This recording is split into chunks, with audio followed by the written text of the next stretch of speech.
Okay, so good afternoon BSHM4 and BSTM4 students.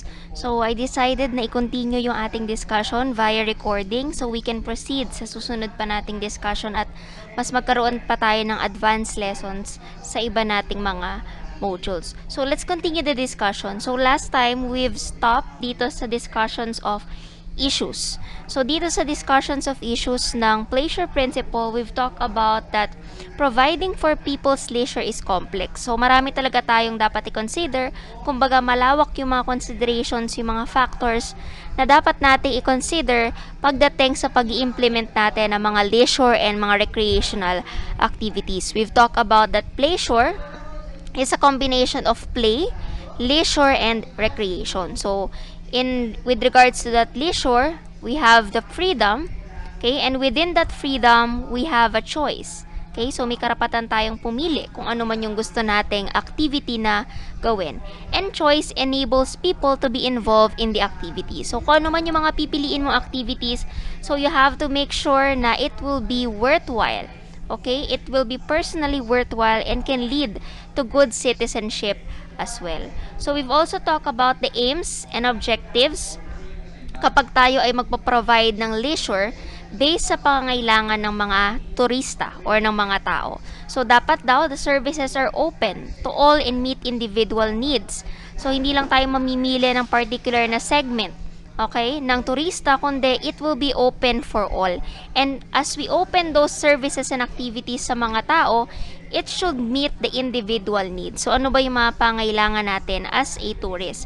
So that priority should be balanced, of course. We have to make sure na kung ano man yung pinaka-importante, yun dapat yung maging priority natin.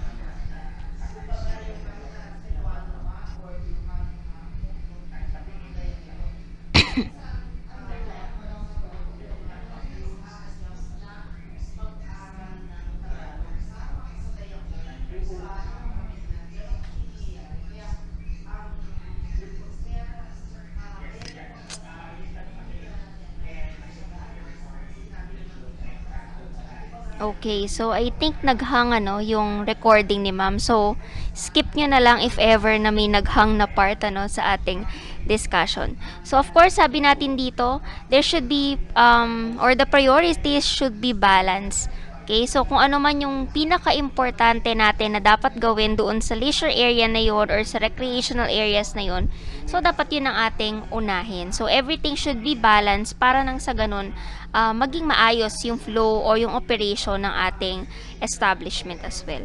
So that services should not be pockets of competing interest. So dapat wala pong conflict of interest, okay? So, if ever na mag-offer tayo ng services, sabi ko nga, ang endpoint lang dapat nun is for us to provide customer service. Wala nang iba. Hindi para sa pangsarili nating kapakanan. So, the question is, with emphasis on freedom, can leisure Okay, so let's repeat. So sabi dito, the question is, with emphasis on freedom, can leisure actually be organized, planned, and managed? Okay? So dahil nga meron tayong kalayaan na pumili kung ano mang leisure activities yung gagawin natin, so ngayon ang tanong, yung leisure daw ba, pwede daw ba yan i-organize? Pwede ba yung planuhin at i-manage if we have the freedom to do everything that we want? Okay? So, the activity can be organized. Kahit saan naman, di ba? Mas okay if the activity is organized. Lalong-lalo na kapag yan ay mga formal event, kapag yan is yung halimbawa mga team building ng mga companies, mas maganda kung organized lahat ng mga gagawin nilang activities. But the experience cannot be organized. Okay? So, kasi yung experience natin na yan, iba-iba.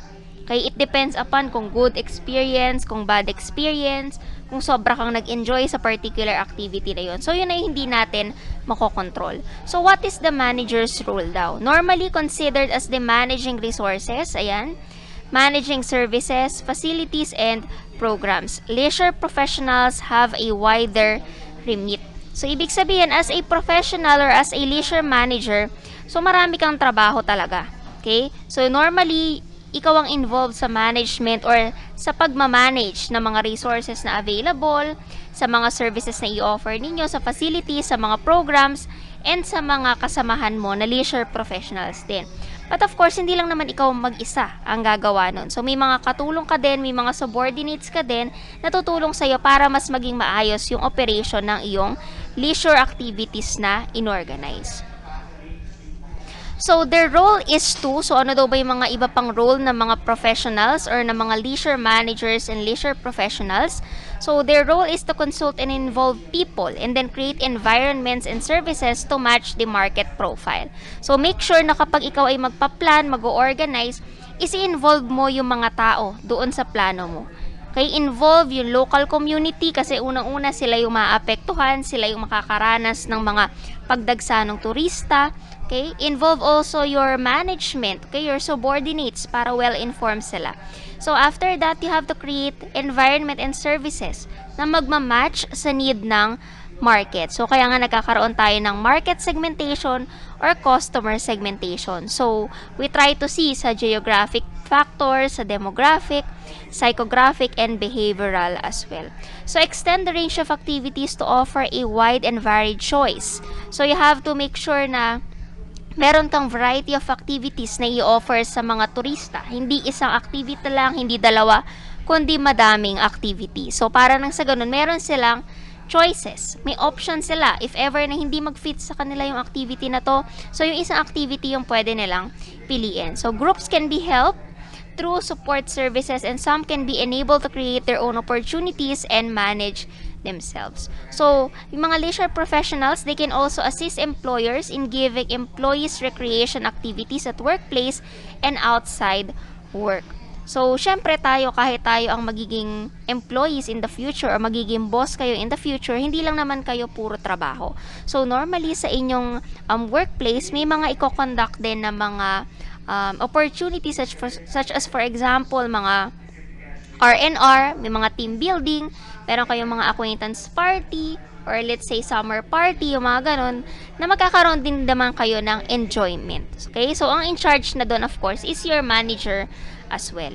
So, help provide leisure education for schools, colleges, and organizations to inculcate leisure skills such as physical, social, cultural, and intellectual, which can help people, particularly young people, to make choices to realize their potential. So, syempre, as a leisure professional, or let's say, for example, itong mga leisure establishments na to, recreational establishments, so pwede naman silang mag-conduct na mga seminars, mga webinars, 'di ba? Sa panahon ngayon usong-uso yung webinars para nang sa ganon is matulungan din nila yung iba't ibang mga schools, yung mga future professionals in the future para mas ma-figure out nila ano ba yung kanilang mga leisure skills. Okay? So, would it be physical, social, cultural, or intellectual? So, yun ang mga roles, no, ng ating mga leisure professionals. Now, let's move on naman sa tinatawag nating leisure management pyramid. Okay. So, sa leisure management pyramid, sabi dito, to provide effectivity or to provide effective community leisure and recreation services, it is essential to consider the needs of people. So, makikita ninyo paulit-ulit na sinasabi natin yung word na consider. Consider the needs of people.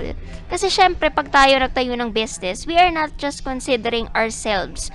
We are not just thinking about the profit because, of course, magbi-business ka, 'di ba? To earn a profit. Hindi ka naman magbi-business para lang, alam mo 'yon?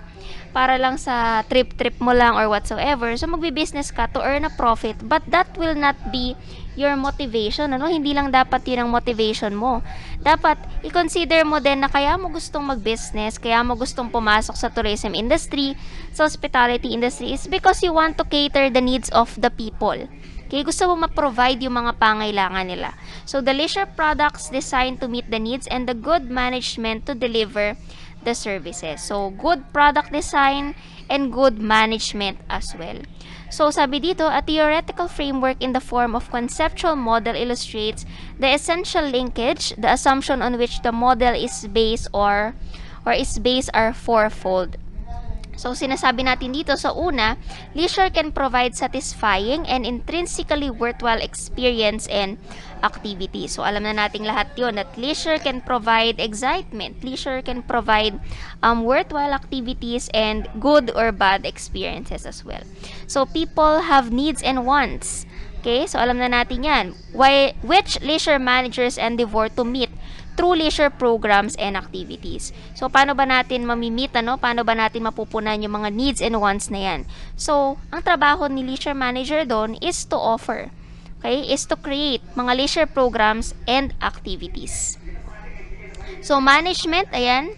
So, let's recall lang, ano ba yung meaning ng management? So, management is a process of planning, providing, operating, and delivering appropriate services and programs to match the needs.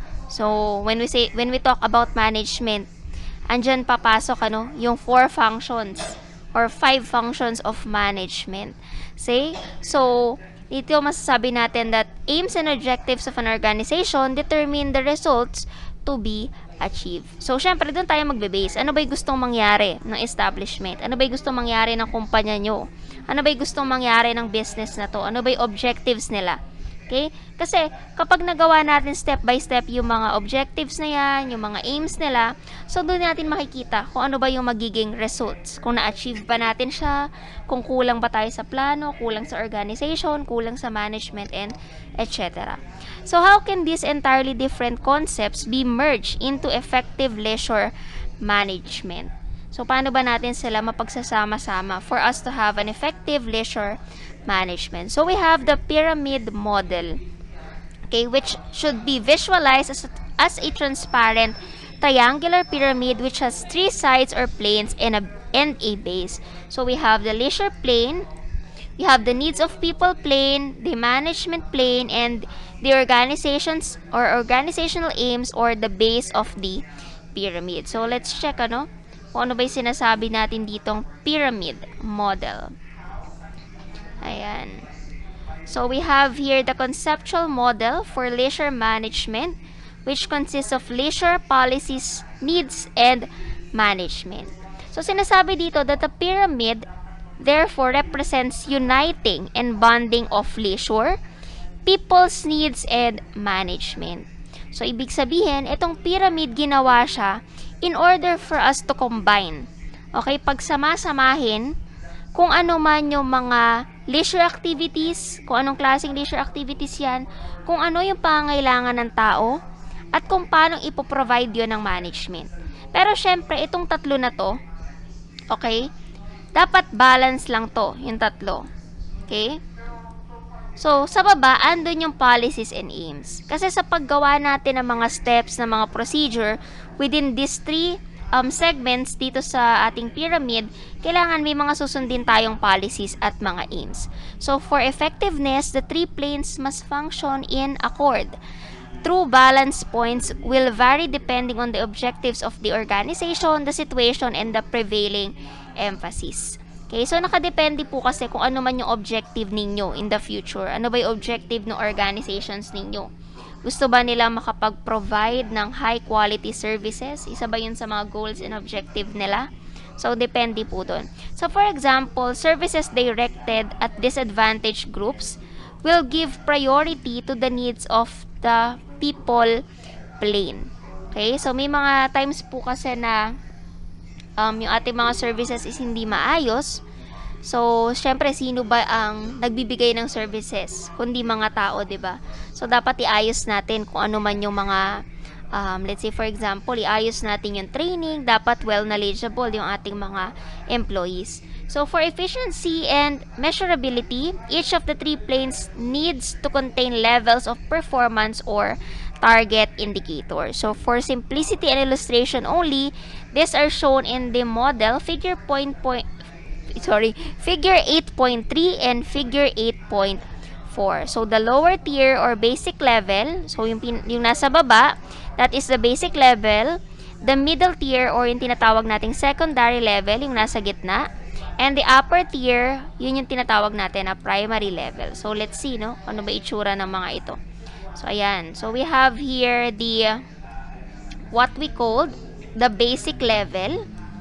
Ayan, so level of effectiveness, magi-start siya sa basic level.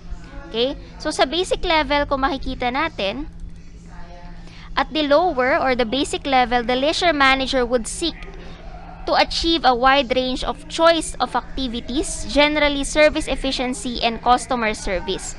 So dito sa basic level, syempre from the word itself, basic. So kailangan muna natin na ma-achieve or mag-offer tayo ng mga activities, okay? General service efficiency and good customer service. So high levels of throughput at attractive prices and a broad program of casual, group, club, special programs, and events. So, syempre, alam naman natin, for example, meron tayong isang hotel. So, kung alam natin na meron tayong mga function hall, meron tayong mga conference room doon, so pwede tayong mag-offer ng mga programs, okay? Pwede tayo mag-offer ng mga special programs or events para doon i-conduct yung activity. So, the basic level therefore represents the numbers game. Okay, that is an activities, head counting, and money counting exercise. So, we provide activities, okay? We see to it na may mga tao na mag-a-avail nun, and of course, kung magkano yung kikitain natin based doon sa activities na yun. So, many authorities and organizations measure success only at this point, an organizational survival level. They stop at this point and therefore will fall short of providing an effective service. So, wag tayong ganun, Wag tayong mag-stop lang sa basic level na kung saan, yes, nakapag-offer na tayo ng activity, okay, nakita na natin na ang daming mga nagpapatronize na tourist, nakita natin na, okay, kumita tayo, ang dami ng pera natin. So, don't stop, okay, sa basic level. Kasi sabi nga dyan, there will be a fall short of providing an effective service. Minsan kasi ang tao pag nasilaw na sa pera, 'di ba? Parang kampante na. Napapabayaan na natin yung quality service na ipo-provide natin sa mga customer kasi mas more on sa money tayo nakatingin. So now let's move on sa secondary level. So mabalik lang tayo dito. And so secondary level, ito po yung nasa gitna. Yan. Okay, so sa secondary level, we could expect to see in public services a user profile reflecting broadly the catchment population and the target markets which are the organization is aiming to attract. So at this level, managers would seek to have balanced program to meet some of the needs of the different people groups of like-minded people in the area. So sabi natin dito sa secondary level, okay, so meron na tayong mga pwedeng i-introduce, okay, na mga, let's say, mga endorsers, okay? Pwede na tayong, kumbaga, pwede na natin siya totally i-market sa public, okay? So, sabi natin dito, greater emphasis will be given to the encouragement of community initiative working with groups and organizations. So, dahil nga sa secondary level, mas level up na tayo. So, our organization or our management aims to attract. Okay, aims to attract a lot of tourists. Okay, para nang sa ganun is, 'di ba? Mas makilala yung lugar, mas makilala yung activity na yon. And syempre, ang gagawin naman ni manager dahil nga nagkakaroon ng certain attraction, nagkakaroon ng pagtaas, okay, sa level ng ating pyramid. So, the managers would seek to have a balanced program. Okay, so dapat lahat ng mga i-offer na activities, na mga services should be balanced. Okay, para kahit sino mang tao ang mag-avail nun, mamimit pa din natin yung mga needs nila. So, next one is the primary or upper level. So, dito naman, nandito na tayo sa pinakataas. Okay, so sa peak na ng pyramid or sa pinakataas. So, dito at the top level, the manager would be concerned with individual client and customer needs, the quality of experience and encouragement of long-lasting activities that are perceived by the individuals to be personally worthwhile and important. Okay? So, dito sa primary or upper level, kumbaga sa Maslow's hierarchy of needs, so, nakita natin na sa pinaka-peak, andun yung self-fulfillment. So, ganun din dito sa pyramid model natin. So, sa top level, the manager should be concerned. Okay? So, i-give yung 100% concern niya sa mga clients natin at sa mga pangailangan ng customers or ng mga tourists. So, give still, yung high quality experience and we encourage them, Kaya na itong mga activities na mararanasan nila will be personally worthwhile and important as well. So, makakagain talaga sila ng good experiences na, 'di ba, in the future, pwede sila ulit bumalik doon sa leisure or recreational areas na 'yon. So, in here, the apex of the pyramid serves to illustrate the goal of leisure management. That is personal self-actualization or self-fulfillment of people through leisure opportunity. So, yun po yung sinabi ni Ma'am kanina, no? So, sa throughput, sinasabi natin dito, we can offer mga range of activities. Numbers and income is here kasi syempre as we offer activities, andun makikita natin ano ba yung mga magiging possible na kitain natin dito. So, ano yung possible na budget natin na ilalaan to offer such range of activities. So, sa pangalawa, people's needs and community profile. So, of course, in order to meet the people's needs, and we need to create a balanced program and leisure balance as well. So, after that, we attain the self-fulfillment.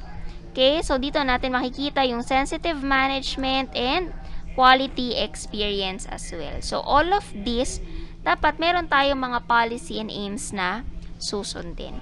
Okay? So, it thus represents the highest quality of leisure experiences that people will want to buy again and again. So, the satisfaction can lead to an enhancing of the quality of life. So, syempre, if we are satisfied sa isang bagay, we want to try it again, di ba? We want to buy those services again. We want to experience those services and products again and again kasi maayos yung services. So, it is to this goal of quality leisure and recreation that the manager must strive in order to give a service that can truly be called as excellent leisure management. Okay, so kung lahat ng mga nabanggit natin kanina is mafulfill, okay, magagampanan natin na maayos, then therefore, we can have this excellent leisure management. So why is such a model of use or relevant? So it reminds managers that while they are dealing with leisure in its variety, they are providing for people and meeting organizational objectives. Okay, so syempre yung model na pinakita natin kanina, merong yun, kumbaga merong gamit. Okay, may use, may relevance sa gusto nating mangyari. So we want to provide for people, and as we provide for their needs, we are also meeting kung ano man yung goals and objectives ng ating organization. So the model also illustrates that every individual is like all people in having the same basic needs. Okay, lahat tayo, sa basic level, meron tayong pare-parehas na pangailangan. Okay, majority of us may pare-parehas na pangailangan. Like some like-minded people in sharing the same interests. So we have the secondary level, and like no other person, a unique individual of the apex of the pyramid, the top point of the pyramid, there is no room for more than one. So, sabi natin dito, the model allows for maximum flexibility so that leisure managers can vary their responses to be appropriate to given situations, placing emphasis where needed. So, makikita natin, yung model natin is flexible. Hindi lang siya basta sa isang segment naka-focus, kundi maraming segment. At dahil maraming segment tayong dapat na i-consider, so dapat maging flexible si leisure managers. Okay? Kung meron man mga responses, so dapat ma-actionan agad yun ni managers. So, good management needs to be flexible management. Okay? So, ang management kasi is very broad. Kaya kung makikita ninyo si SLRM, puro parang how to manage this, how to manage that, which is you can apply sa ating cruise tourism subject. So, but the greater the flexibility, the greater the need for management excellence. So, yun naman ang importante doon, So, dahil nga, we need to be flexible, sobrang flexible dapat natin, or kung gaano man kalawak yung flexibility na yan, so, we need to have this kind of excellent management. Dapat maayos. Kumbaga, pag sinabi mo kasing excellent, ang hirap i-describe eh. Alam mo yun, yung 100% or sobra pa sa 100%. Okay? So, yun yung kailangan natin sa ating management. So, therefore, mangyayari lang yun if all those employees, lahat kayo is nag-work. Okay? Nagtatrabaho towards a common goal. So, objectives are unlikely to be met without good management. So, asahan nyo na. Okay? Kung watak-watak yung mga employees ninyo, wala kayong common goal, hindi nila alam yung nangyayari sa organization, hindi nila alam yung mga latest trends, okay, nahuhuli sila sa mga balita na ibinababa from the administration. Okay? So, hindi kayo nagkakaroon ng effective communication. So, therefore, hindi nyo talaga mamimit yung mga objectives and goals ninyo. So, doon na magkakaroon ng poor management. So, management is the essential process and delivery mechanism. So, management involves process. Okay, so pasensya na kayo, no, kung may narinig kayong hiyaw. Ayan, so maraming mga activities ang nangyayari ngayon dito sa school. So please bear with me kung may mga konting noises tayong naririnig as I record this lesson. Okay, so yun po, management is the essential process and delivery mechanism. So everything naman, lahat naman ang ginagawa natin is a process. Sabi nga, we are working, or we are what do you call that? Working in progress. Okay, or working in process, sabi nga natin. So, kumbaga, it will take a lot of time para ma-achieve natin yung tinatawag na management excellence. Pero, syempre, kung magtutulungan lahat, wala namang magiging imposible. Ayan! Okay, so another hiyaw, from the team. Meron kasi silang gino-join na pageant from, IT. I think yun yung Raite ata, ganun. So, parang MX Turismo din siya, but for the IT students. Ayan. So, what else? So, I think, that concludes our discussion in the Pleisure Principle. So, dito tatandaan nyo lang lagi that the Pleisure Principle is a combination of three: the play, the leisure, and the recreation. So, all those things, or all those mentioned factors or elements, kailangan doon is meron tayong good management. And good management needs to be flexible management. Okay? But we have to bear in mind, sabi nga dyan, maximum flexibility and greater responsibility. It means, kailangan din natin ng mataas na level, okay, ng tinatawag na management excellence. So, it will happen kapag si manager at yung kanya mga subordinates and the owner as well will collaborate with one another, work towards a common goal with the help of the public and the private sector as well. Okay? So, I hope you learned something in our short discussion in the Pleisure Principle. So, please watch this lesson video or feel free to replay it if ever you miss some points. Okay? So, thank you so much and see you on our next meeting. Keep safe!